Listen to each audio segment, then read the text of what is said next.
আন্তৰ্জাতিক নাৰী দিৱসৰ দিনাই স্বামীক বিচাৰি বৰভেটিৰ এগৰাকী মহিলাৰ কাটৰ আহ্বান।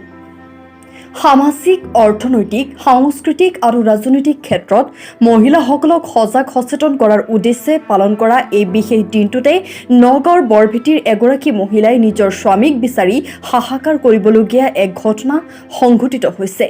মজিদা খাতুন নামৰ মহিলাগৰাকীয়ে নিজৰ স্বামী হবিবুৰ ৰহমান নিৰুদ্দেশ হোৱা বুলি স্থানীয় আৰক্ষী থানাত দাখিল কৰিছিল এজাহাৰ।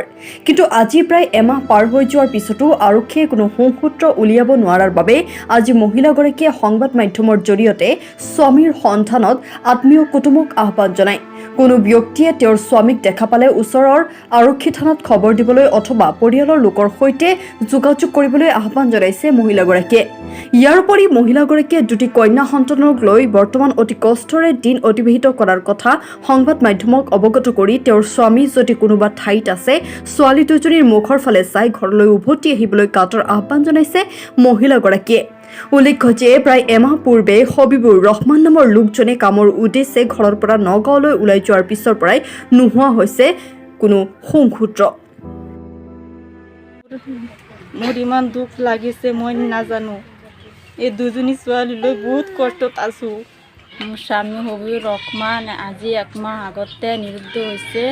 এতিয়া দুটা ছোৱালীলৈ ইমান অৱস্থা হৈ কষ্ট কৰি থাকি আছোঁ।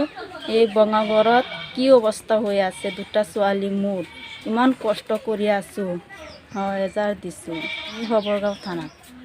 এতিয়া যদি যেবা কোনোবা দেখে তে থানাৰ ওচৰত লৈ আহক। যিজনে দেখে তেওঁতে ঘৰলৈ নম্বৰ দিছোঁ, সেইটো নম্বৰত কল কৰিব। আমি ছোৱালী মুখৰ চাই গুচি আহক। এইটো আপুনি আহ্বান জনাব ন? হয়।